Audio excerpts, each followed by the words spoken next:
Long time no video. Here we are. I have been very busy. Got the 4-point grate with the grate 62 heads. Running a, God, what is it? It's an Elgin 1521P cam, the hot cam. So it's nothing crazy. It's like 217, 220, whatever you want to call it. But the big part of this, the big reason I'm making this video is wanted to kind of show how all the piping and that kind of stuff came together, how the intercooler fits, all the little parts and pieces. I'm not totally finished yet. I still have a fair bit to do, but this will inform some people who have questions about turbocharging their G-body. So if you didn't watch the last video I made, you probably don't know I'm running this FSP Fowler turbo manifold. Fits great in a G-body. I did end up getting this piece right here. This is just a 1/2 inch thick T4 turbo flange. I'm kind of using it as a spacer because, well, you can see this 4-inch downpipe is extremely close to this coil. I'm gonna put some heat tape on that. I might wrap this. I really don't want to wrap all that stuff. I think it looks really cool, so trying to not do that.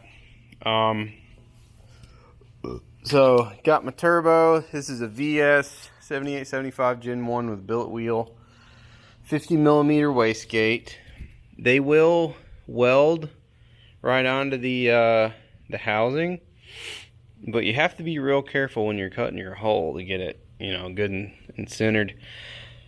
I went a little too big on mine and ended up having to put a pipe on it to kind of space all that out and get that working right. The Gen 1 7875 Turbo has a 3-inch V-band on the back of it. I used a jump size weld-on V-band to a 4-inch pipe. So this is a 45-degree bend. This is a 90-degree bend that I cut. Welded her up real nice. It almost looks like I can weld, but then when you look at the screamer pipe, you can tell that I can't really weld all that great. I just cut holes where I wanted the pipes to be, and I just made the pipes go out those holes. I still have some massaging to do to get it all to fit nice, but I think it'll work out. I still need to put my O2 somewhere. It'll probably go like right there, something like that. Got to get this whole hardware situation figured out. I'm probably going to cut those pieces of all thread down. No big deal. So I can't guarantee this is going to work out for everybody, but if you do this same combo, you can do some extremely simple plumbing for your both hot side and cold side. So I'll do the intercooler piping because we're already here. Clock the turbo down here, right? This is a 2.5 to 3-inch 90-degree elbow. That pipe goes straight into this 90-degree elbow, which runs into the intercooler. This intercooler, let me grab a tape measure here. Check out the sweet CRV. This intercooler is sold as, I think it's advertised as maybe a 27 or 28 by like, I don't know, 13, something like that. I had to chop some material out right here for this elbow to work out. And same on the other side. And that was kind of it. I took just some flat stock metal. I bent it at a 90-degree angle, drilled a hole in there for a bolt, and just, you know, kind of eyeballed it, chop chop, zap zap, and now it's in, dude. The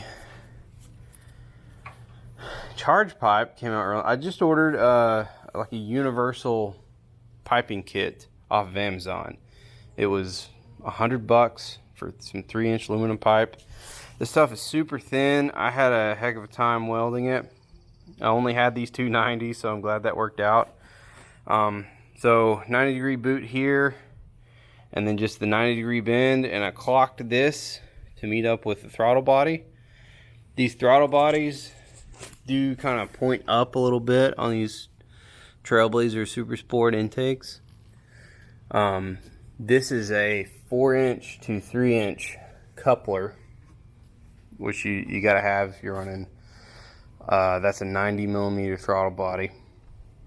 You'll need that. And that's the whole cold side. It's literally 2 pieces of aluminum piping, basically. Well, I welded that together. You could totally use a coupler there if you don't have a welder. And just the intercooler and a couple tabs. It was really simple. And if you put the front end on the car, you can't tell. You can't tell that there is an intercooler on there at all, which I really like. The black makes it kind of stealthy, which is neat. I'm just gonna set this on here so you kind of have an idea. Alright. Sort of. But yeah, you would never know. You'd never know. Air intake. I had a Flowmaster sells a universal cold air intake kit that you just kind of cut and use these couplers to fit whatever it is you're doing. Turns out it's a 4-inch plastic pipe, which is the same size as the inlet on the turbo. So I just chopped a big old hole out right here, and now I have this huge honking filter down here. My tires don't rub when I turn, none of that. I'm gonna put some sensors in here and verify that this is helping. If not, I'll probably just run it with no intake at all. Oh yeah, while we're down here, you can see the manifold a little better. It's cool. Got my wiring harness just kind of laid in here. We won't talk about that right now. It's kind of not a big deal. These are Holley EFI fuel rails for truck intakes.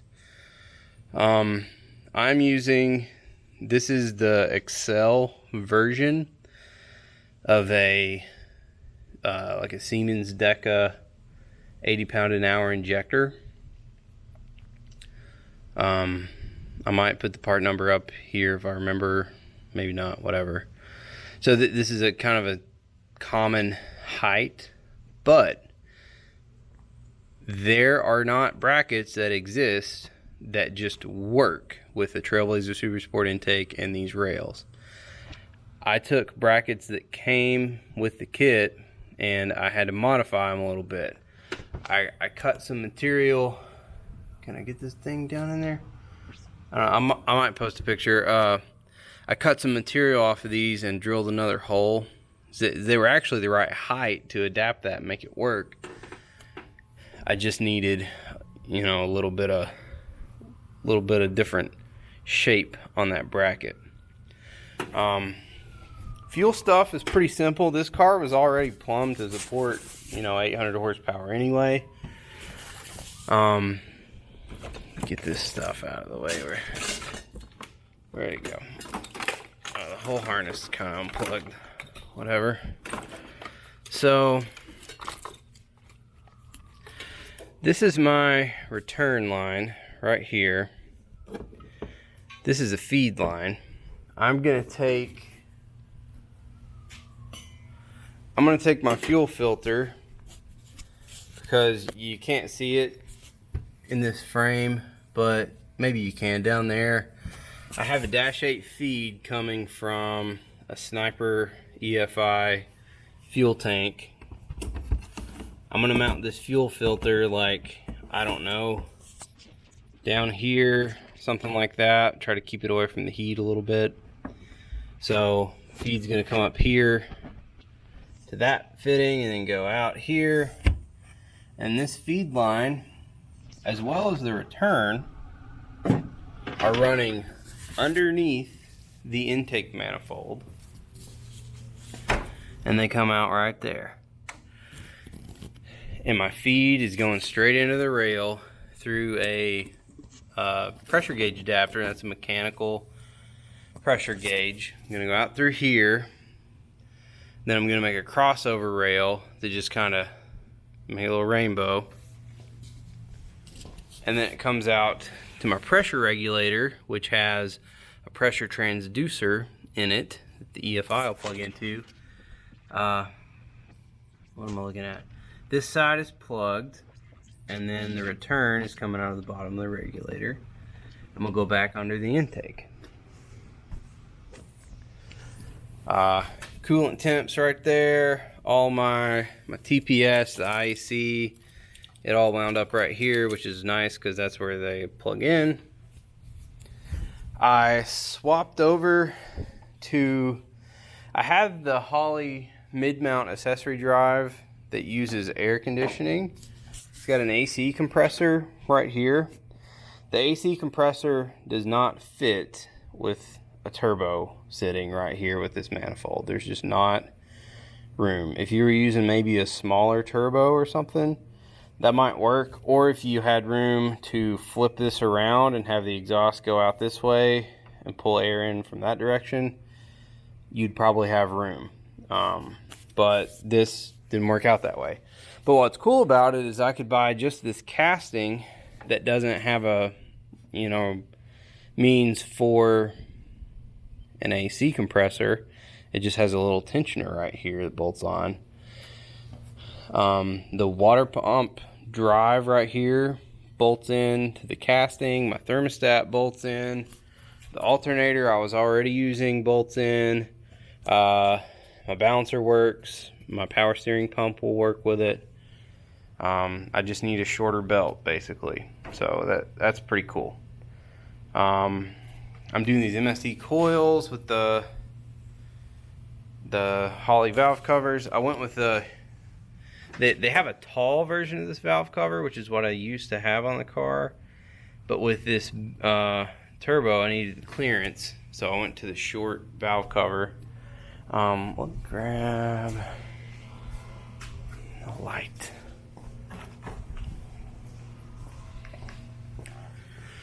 I've been messing around with different ideas for a turbo oil feed. I have this adapter down here that's straight pressure coming out of that right off the filter, so it's freshly filtered pressurized oil. I've almost decided I'm not gonna do hardline. It's just too cumbersome of a shape. I started making this one and then it wound up kind of too long. I thought it was gonna look real cool like Tom Nelson or something. It got too short and then I wound up with this super tight radius, which is that's a bad idea. That's not gonna work out. What else is there? I am gonna have to extend my crossover pipe down here a little bit to work with this. It's made to work with that hooker manifold. Just need to add a, maybe an inch or two of straight pipe, so that's not a big deal. What else is there to talk about? Tools, maybe. All of this stuff right here, this situation with the fender exit and screamer pipe and all that, that's a 4-inch, that's a 2-inch. This stuff is not that hard to do. If you can get a clean cut on the pipe, I use this Swag off-road bandsaw table. This Harbor Freight Hazard Fraught Porta-Band bolts right to it, and voila, you got a nice metal bandsaw. I welded some legs to it, and I had to put a little bit of support on the back to keep it from falling over, but it works well. And did everything with this AHP Alpha TIG 200X. Bought it off a friend pretty cheap. This is the driver's side exhaust manifold. It's already got a V-band on it.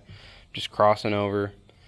I think at first I'm just gonna run it on gate on like 7 pounds, but I'm gonna run boost control so I can, you know, run it up like maybe 14 pounds and make some good power.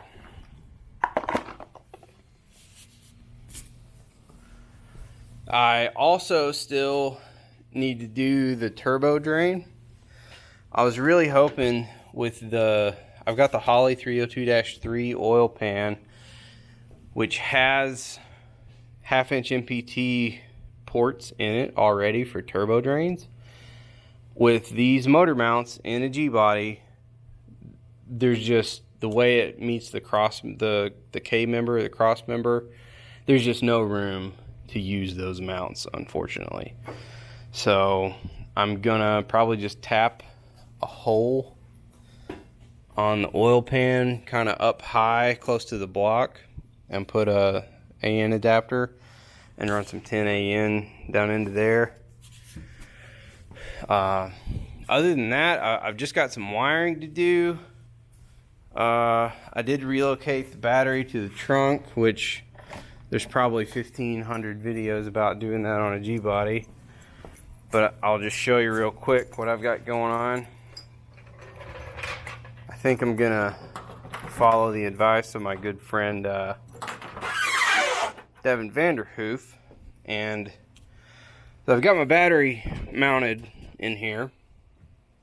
I'm going to probably run, let's see, I've got a feed, well, power and ground both. I'm gonna run a number 2 or number 4 cable all the way up through the interior of the car, under the carpet, to I'm gonna put a bulkhead on this aluminum panel right here, and then that way I can run a nice heavy wire down to the starter, and then I need to run a heavy wire over to the alternator for charge. And then also I'm gonna have to power this MSD brick, which is, it's what I had powering the car before. It's basically gonna be everything I used to have over on that fender, probably over here, unless I find a better place, which I don't know that I will. It wouldn't be that crazy to mount it on the other side of this firewall. I haven't really thought about that, but it's not a terrible idea. Then also I gotta run some grounds from the block to the chassis, and the wiring experts will tell you you need a dedicated ground wire all the way from the block back to the battery, which, as long as I have the extra cable to do it, I'm gonna. I'm probably also gonna just take a bolt and weld the head of it to one of these bars up in here, so I just have a good place to run grounds from this battery to, you know, something that's directly connected to the chassis of the car. And I'm also gonna, I'm just gonna go crazy with grounds. This thing is gonna be grounded AF.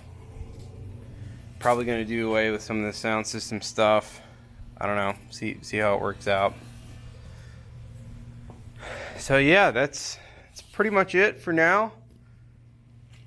I still have some work to do, but I have got a lot of work taken care of too, which I'm pretty stoked on that.